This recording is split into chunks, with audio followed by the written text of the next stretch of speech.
পুজোর এবারের পুজোর অর্থাৎ 2025-এর যদি আমরা দুর্গা পুজোর দিক থেকে দেখি তাহলে দেখব যে অনেক প্যান্ডেলেই চেয়ার ফাঁকা, মানুষ বসে নেই, মানুষ আড্ডা মারছে না। অর্থাৎ মানুষ বলতে বাঙালিরা যে আড্ডা প্রিয় ছিল সেই আড্ডাটা কোথাও না কোথাও মিসিং হয়ে গেছে। সাবেকিয়ানা বলুন বা বারোয়ারি বলুন বা বাড়ির পুজো বলুন বা বড় প্যান্ডেলের থিমই বলুন, একসঙ্গে বসেই যে একটা সুন্দর পরিবেশ তৈরি করার যে মজা, সেটা হয়তো অনেক ক্ষেত্রেই চোখে আমাদের পড়ে। সেক্ষেত্রে বাংলার যে সংস্কৃতির যে দিক দিয়ে দুর্গা পুজোর যে ফ্লেভার, সেটা হয়তো কোনো ক্ষেত্রে নষ্ট হতে চলেছে না হয়তো।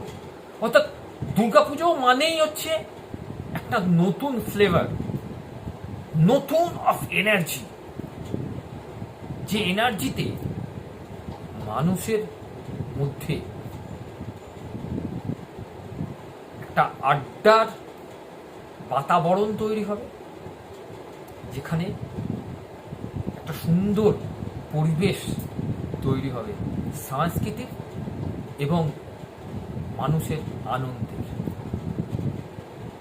সেদিক থেকে দেখা যাবে হয়তো কোথাও না কোথাও আমাদের মধ্যে একটা দূরত্ব তৈরি হয়ে যাচ্ছে না তো? যদি হয়েও যায় তাহলে সেটা আমাদেরই সেই দূরত্বকে কমিয়ে আনতে হবে।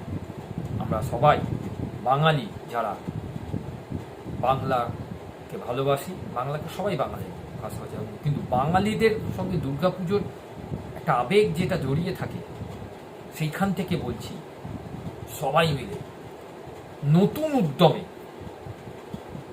ঝাঁপাবো বছরের জন্য। পারবো তো আমরা সবাই করতে? একবার যদি মন থেকে ভেতর থেকে বলেন হ্যাঁ পারবই, তাহলে দেখবেন আমরা জিতে গেছি। এবং প্রতি বছর দুর্গাপুজোর ফ্লেভার সেই অনেক বছর আগেকার মতো